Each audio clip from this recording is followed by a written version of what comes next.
Hey guys, it's Zach and welcome back to the shop. Today, we built a custom windshield. You want to see how I do it? Stick around.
Okay, cool. So I brought the windshield up here and clamped it into place temporarily, but before we get to that, I wanted to walk through some of the prototypes I did. So this was the original windshield here.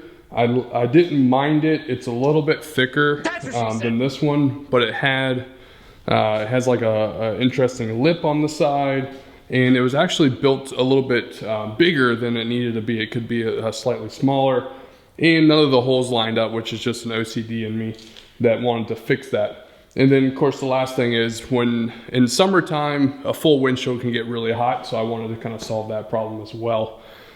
So my first prototype, I took all the measurements from that, and as well as the roll cage, and came up with this guy. So you can see I have a lot of drawings and measurements and all kinds of good stuff on there. So I kind of built it so that I can make some tweaks once I had it going.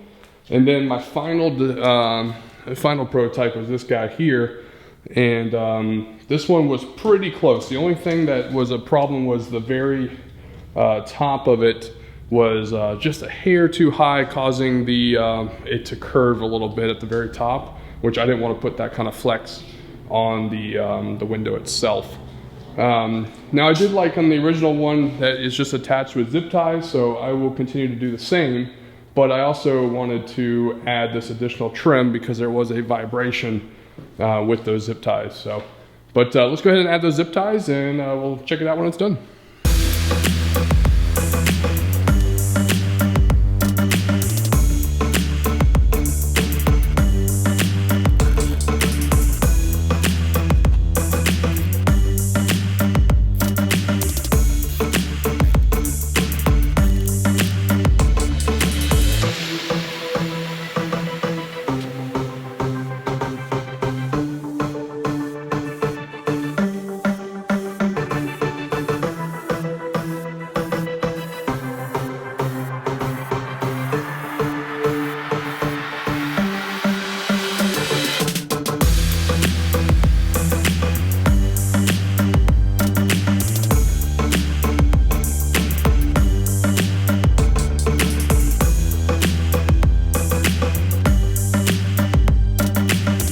All right, well there you have it, guys. Yeah, I'm super pumped to have this in there. I'm so happy that there's like this flexible rubbery kind of material on the edges. This is actually made for like your car door, that kind of stuff, so people don't like ding the car door.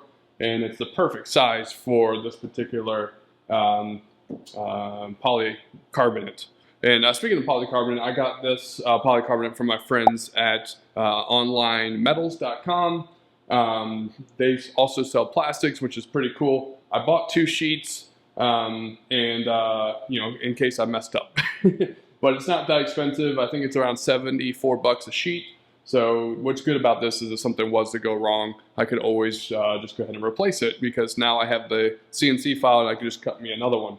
Let me go over a couple of features I do like about it, as well as I left myself some room for adjustability in the mirror. The other one, the original one, would actually kind of flap against the mirror and rattle. Plus, I gave myself a little extra room for a GoPro mount so that I could you know, do some filming and stuff while we're on the trail. And of course, lastly, the most important thing is that I can slide this whole top piece off in the summertime, just unzip it, or unzip tie it, I guess, and slide the whole top off, and then I just have like a little deflector on the bottom just to help that, help the dust and that kind of stuff. But anyhow, yeah, so this is something that you typically would buy like for a standalone, like the stock cage, and it's like 250 bucks. So I think it worked out pretty well, and you know, of course, that had to be custom. But hope you guys enjoy it. Thanks for watching, and I will see you next time.